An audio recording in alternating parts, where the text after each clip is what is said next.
We have all heard stories of the daredevil, but few ever ask where such stories truly began. This is a tale born far from modern cities, in the mist-covered mountains of a forgotten kingdom called Zamareth. It is the story of a boy who learned to hear the heartbeat of darkness itself. Zamareth stood in the northern highlands, where the land rose in wide stone steps and broken hills. The soil was red and rich with iron, hardened by time, shaped by wind and rain. Though high in the mountains, the people of Zamareth were powerful sea traders. Through their ports and strong fleets, they ruled the waters, controlling trade routes that connected ancient African empires to distant and powerful empires across the world. In the heart of Zamareth, where the streets echoed with trade bells and the air smelled of salt and iron, a man named Baraka returned home after many seasons away. His wife, Naira, heard his steps first. She came out quickly, her hands dusted with grain, their children running behind her to meet their father. Django, her firstborn son Sally, his younger sister. They smiled, already imagining the gifts their father already bought from his travels. But Baraka stood at the door unsmiling. In his arms was a bundle wrapped in an old travel cloak and darkened by dust. Curious, his family all leaned forward wondering what was in the bundle. When Baraka loosened the cloth, the face of a little boy perked out. He was small and thin, his body marked by scars that did not belong to one journey alone. His hair was knotted and his eyes were too calm, too old, and they moved slowly from face to face, as though he had learned to expect rejection before words were spoken. The house fell silent. Naira stepped back in shock. Django's face hardened and Sally slipped behind her mother's robe in fear. "I found him beyond the salt flats," Baraka said at last. "Left among stones, he has no people and no name." Naira shook her head. "You bring a stranger's child into this house?" she whispered. "After all these years?" Baraka held the boy closer, explaining that he could not leave him where he found him.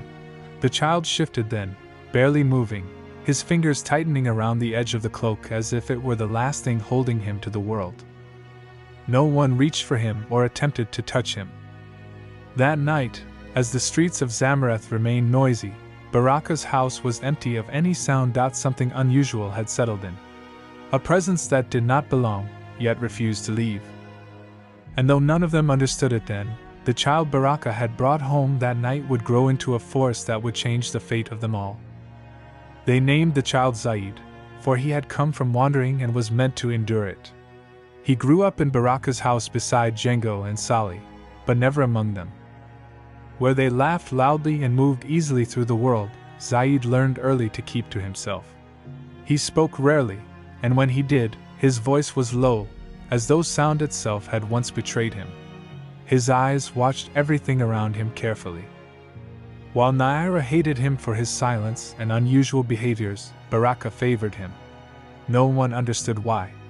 Perhaps it was out of pity or the quiet ways Zaid listened to everything that reminded Baraka of roads he himself had walked. Whatever the reason, Baraka's hand rested more often on Zaid's shoulder than on his own son's.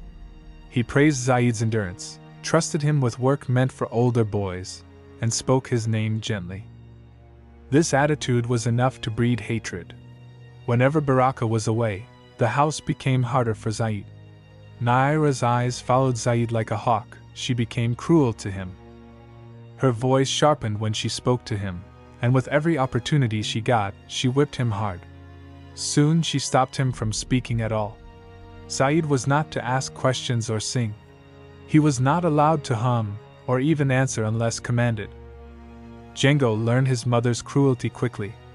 He pinched Zaid's arms when no one was looking, sometimes pressing his fingers into the boy's wounds just to watch his face tighten. Zaid never cried out or wept, he only kept eyes shut. That only encouraged Django more. One afternoon after Baraka traveled again, it began to rain heavily. The sky darkened and Zamareth's stone streets turned slick and black. As thunder rolled low across the highlands, Naira sent Zaid out. "Go to the old storehouse," she said. "Bring back the salt jar." The weather had already turned cold when Zaid stepped outside. The rain made it hard for him to see, and as he walked down to the storehouse, the sky split into a horrifying lightning. A sound like the earth was breaking open struck the air. Zaid froze in shock. This wasn't thunder, it was sharper and scarier. Something fell instantly. Curiosity pulled at Zaid more than fear ever had. He moved toward it, slipping between stones and tall grass, until he saw it lying in a little hole. It was a dark object with a cracked opening, glowing from within. Light shone through its broken parts, breathing as though alive. Zaid suddenly felt a pull, like a power he could not control was calling him towards the strange object. As he got closer, he felt a familiar sensation, as though the thing had been waiting for him. As though it recognized something buried in his chest. His hand shook as he reached out to touch it. The moment his fingers touched the object, it exploded and light from it moved as though it was a living thing and pierced him. Zaid screamed as loud as he could, but no sound came out. As he struggled to get up to his feet and run, he heard a sound of laughter. As he looked at the object again, a creature tore itself free and flew into the clouds. Zaid knew instantly that he had freed something that didn't belong to the world. Gasping, he fell back into the mud and struggled to get up. When he did, he ran home empty-handed. When he got home soaked, shaking and unable to speak, Naira kept demanding for the salt jar. When he could not provide it, she began to beat him. He struggled to gather the words that crowded his throat, but it refused to form. His silence betrayed him. Outside, the rain fell harder, and in the middle of the beating and chaos, Zaid heard something laugh again in the sky. That night, Zaid fell ill. His body burned with fever, and for 3 days and 3 nights, he drifted in and out of sleep, shaking and weak, barely aware of the world around him. Naira said little, only muttering that sickness followed him the way shadows followed fire. However, Zaid did not rise from that sickness the same boy. He began to hear things others could not. Sounds reached him from far away. Sometimes he could clearly hear every sound made in Zamareth from his room. He also began to get a tingle in his chest for no clear reason, only to realize moments later that trouble would appear, just as his body had warned him. It was as if the world whispered to him constantly, and he could no longer close his ears. One afternoon, Django prepared to go out and play outside the compound. As he stepped toward the gate, Zaid suddenly cried out. "Don't go," he said. "You'll be hurt." The words burst from him before he could stop them. Naira turned at once. Her face hardened, and without listening, she struck him for speaking without permission. Zaid said nothing more to them. Later that evening, Django was carried home by other children, his arm bent at a terrible angle, broken from a fall among the rocks. The house filled with shouting and pain as the broken hand was attended to. Naira's fear turned quickly into rage. She blamed Zaid, saying he was cursed and his presence had only poisoned her home. Zaid soon learned then that even the truth could become a weapon against him. And so he returned to silence, carrying his strange gift alone, listening to a world that never meant to be kind. One day, during one of Zamareth's busy morning, a scream cut through the market streets. A woman burst from the crowd, her clothing loose, her hair half undone. She cried out her daughter's name and beat her chest as people gathered around her. The child had been beside her moments ago, she said, holding her hand while they bargained for grain. She turned only once to answer a trader, and when she looked down again, the girl was gone.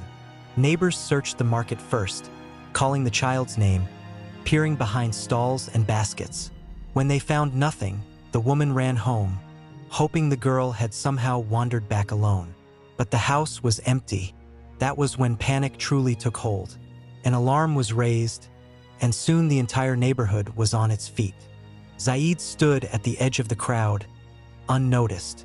The cries and confusion was strong against him as his ears could hear every single whisper and every breath. As he tried to cover his ears, he heard something else, footsteps like that of a child. His chest tightened as usual and he pressed his fingers to his ears, trying to block it out, but the sound only grew clearer. "She's not here," Zaid said suddenly. The people around turned to look at him. Naira's sharp glare found him at once, and she gestured for him to shut his mouth. But Zaid's eyes were unfocused now, listening past the people, past the noise. "She went toward the old dye road," he said, his voice shaking. "She fell near an abandoned house. She's crying, but trying not to." The woman stared at him, hope and fear fighting in her face. Before Naira could stop him from talking, Zaid moved. He walked through the streets as if pulled by a string, turning corners without thinking, stopping only to tilt his head and listen. People followed him, murmuring in disbelief. At the edge of the city, near an abandoned storage hut, Zaid stopped and pointed. Inside, curled behind clay jars, the little girl was found. Her knees were scraped, her eyes swollen from crying, but she was alive. The woman fell to the ground in relief, sobbing as she held her child. Others stared at Zaid with new eyes. Some called him gifted, while others tried to understand what had just happened. By evening, food was brought to Baraka's house to thank the boy who found the child. Only Naira and Django remained silent. Their faces were tight with anger, their eyes following Zaid as though he had become something dangerous. After the girl was found, Zamareth spoke Zaid's name often. Mothers greeted him with softer voices. Traders nodded when he passed. Even the guards at the gates watched him with curiosity instead of suspicion. For the first time since he had entered Baraka's house, Zaid felt the city notice him. Years passed, and as the two boys grew older, Zaid's powers were no longer a secret to the people. This made Django bitter. Wherever they went, people asked about Zaid's hearing, his gift, and his strength. Even girls seemed to want to know Zaid more. Often they ignored Django. They did not ask about Django's strength or his future. He became invisible beside the boy he had once tormented. At night, he lay awake listening to praise that was not meant for him, and something bitter grew in his chest. Django changed in ways the house could not ignore. He began to drink. At first it was grain beer taken in secret. Then he began to buy palm wine from traders who did business in Zamareth. He stayed out long after sunset and returned home unsteady and drunk, his eyes sharp with anger. Baraka tried to speak to him while Naira shouted, but nothing softened him. Praise had passed him by, and bitterness had settled in its place. It was through this drinking that Django met a stranger. The man called himself Marek. He appeared one night when Django could barely stand, seated beside him as though he had always been there. His voice was smooth, his presence heavy, like air before a storm. He listened as Django spoke freely, spilling his anger, his shame, his hatred of Zaid. Marek did not interrupt. He only fed the fire, turning Django's resentment into something sharper. He said it was a mistake on the part of the people to choose a vagabond in place of the real son of the soil. When Django vented that he wanted whatever gave Zaid powers to do the same for him, Marek stepped up calmly and promised him power. Not the quiet kind Zaid carried, but a power that would be seen and feared. He told Django that Zamareth had chosen wrongly, that strength belonged to those willing to take it.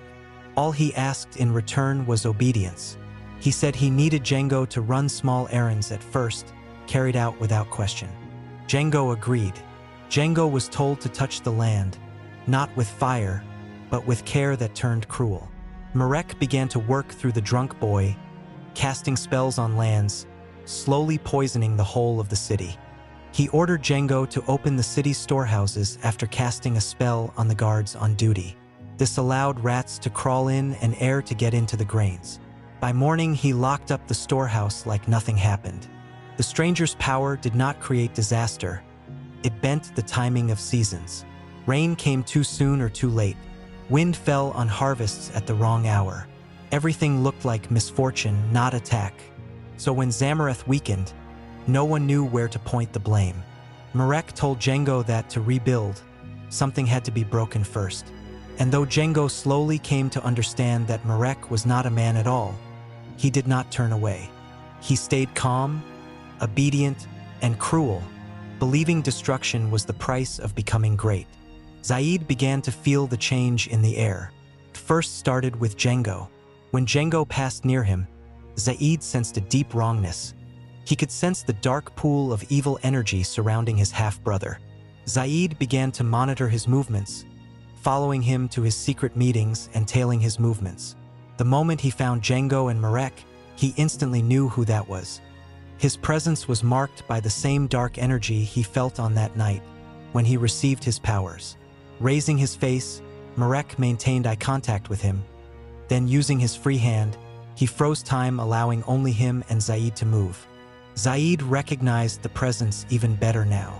It carried the same cold laughter, the same force Zaid had released from the glowing object long ago. His eyes were open in shock. Marek laughed and stepped closer, lowering his voice until it brushed Zaid's ear. He whispered, "Hello, brother." Zaid staggered back, his mind unable to hold the words that had been uttered. Marek only smiled, and the world around them seemed to dim as the truth began to press itself into Zaid's chest.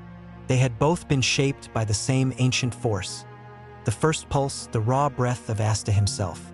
Astar was the god of heavens and Venus. It was his energy that moved beneath stone and water, the heartbeat of the earth itself. During the war between Medr, god of the earth, and Astar, the power of the First Pulse split into two, but it did not divide evenly. Marek was born whole, fierce, and aware, carrying too much of the pulse at once. He did not bend, and he refused order. Fearing what he might become, the old powers bound him beyond the sky and sealed him inside falling fire, locking him away from the world. Zaid was the softer half. The pulse thinned within him. He was stripped of memory and strength, pressed into human flesh so it would not tear the world apart. He was sent to be born again and again, small and ordinary, his power sleeping so deeply that even he did not know it was there. Marek told him that was why he had survived the fall, that it was destiny for them to meet again that day and for him to have freed him. The truth did not come in words for Zaid, poured into him like floodwater. Memories of his development, childhood, and multiple lives began to flash into him. He also saw Marek in chains and silence, watching the world from darkness. Marek had been waiting, and Zaid had been the key to his freedom. And now the bond between them had been awakened, blood to blood. Marek began twisting his words into something ugly, insisting that Zaid was not chosen to save but born to destroy. He showed him visions of a future ruled by force, shaped by Queen Sarakai of Teru, a conqueror who believed the world must kneel to be remade. Marek offered Zaid a place beside him, a world rebuilt through fire. He said they could rule side by side with the queen and eventually overthrow her. Panic seized Zaid. He knew that his brother would definitely destroy Zamareth and the whole world if he allowed it. He tried to fight, driven by fear and disbelief, but before he could act, the world shifted around him. A sound rolled through the earth, deep, heavy, endless. At first, it seemed like distant thunder. Then, as Zaid listened harder, the truth struck him. It was not thunder. It was the sound of 1,000 elephants. Zamareth was being raided. Marek told him it was too late, that the land would be unable to fight back, saying it was only wise for Zeiss to join him as a lord. But Zaid turned and ran. He left behind the brother who had claimed him, the truth of his origin burning in his chest. Whatever he was born from no longer mattered. Zamareth was his home. His people were his people, and Baraka was his father. He ran to the middle of the city, stood in the center of the great plaza, his voice cracking with an urgency he had never shown before. He cried to the people that the horizon was not dark with clouds.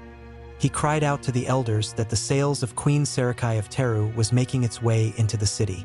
The elders, draped in fine linens and gold, laughed. They looked at their massive stone walls and their elite guard and asked him to get down from the high plaza. They said Zamareth was the master of the highlands and no queen from the lowlands of Teru can scale its heights. But Zaid's chest burned. He could feel the poison that Marek had poured into the hearts of the soldiers through Django. He could hear the metal of the soldiers' swords becoming brittle and the spirits of the men turning to cheap iron. Pride had blinded them to the rot. As the first arrows of Sarakai's army arched over the walls, the true horror began. Marek did not fight like a man. He walked through the streets like a ghost made of smoke, simply raised his hand and draining the air in the lungs of the Zamareth soldiers. He was not helping the queen out of loyalty, he was feeding on the chaos and getting stronger. As the city was getting destroyed, Django found Marek standing atop the palace stairs. His face was pale, his eyes searching for the glory he had been promised. "I gave you the city," Django shouted over the screams. "I weakened the guards. Where is my seat? Where is the recognition you promised?" Marek turned, his eyes glowing with a cold, hollow light. "Recognition?" the creature hissed, its voice sounding like grinding stones. "A rat does not get a seat at the table simply because it let the wolves into the house. You were a tool, Django, and tools are cast aside when the work is done." The realization hit Django harder than any blow. He looked down at the burning city, at the families being torn apart because of his envy. The weight of his betrayal became a physical cord around his neck. Knowing he could never be a hero, and refusing to be a slave, Django retreated into the shadows of his father's empty house. There, amidst the silence he once hated, he took his own life, a tragic end for a man who chased a sun that was never meant to shine for him. The battle was a massacre. The once mighty walls of Zamareth crumbled under the queen's heavy catapults and Mareka's dark sorcery. Realizing the kingdom was lost, Zaid stopped trying to convince the elders and began grabbing the hands of the common folk he could reach. The traders, the farmers, and the frightened children. "To the lowlands," Zaid commanded. "Forget the gold. Save your breath," using his super abilities to hear sounds from a distance, and so he tracked the soldiers of the queen and avoided their route. He led the survivors through a narrow path that was not under attack, leading them through the mountains. As they emerged on the other side of the mountain, they looked back. The great city of Zamareth, the jewel of Africa, was a pillar of fire against the night sky. They traveled for days, moving away from the salt air and the high stone steps. Zaid led them to a quiet, fertile hill nestled in the lowlands, far from the trade routes that Sarakai's army would now patrol. The survivors were no longer lords or wealthy traders. They were exhausted refugees. They built small, sturdy huts of clay and thatch instead of stone towers, and they dug the earth to cultivate food. The mountain was a place of safety, but it was also a place of great hardship. The red soil of the highlands was gone, replaced by the stubborn earth of the lowlands. As the seasons passed, the unity of the survivors began to weaken. Many who had once walked in silk and commanded fleets could not stomach the life of a peasant. One by one, families packed their meager belongings. They wandered into the territories of neighboring tribes, to the east and the forest dwellers to the west. To survive, they stopped speaking the language of Zamareth. They took new names and married into different bloodlines. Within a generation, the powerful traders of the highlands had become a fragile memory in the minds of people. The kingdom of Zamareth died, but because of the boy who listened to the darkness, its blood continued to flow in the veins of 1,000 different villages, hidden and safe, forever out of reach of Queen Sarakai's iron grip.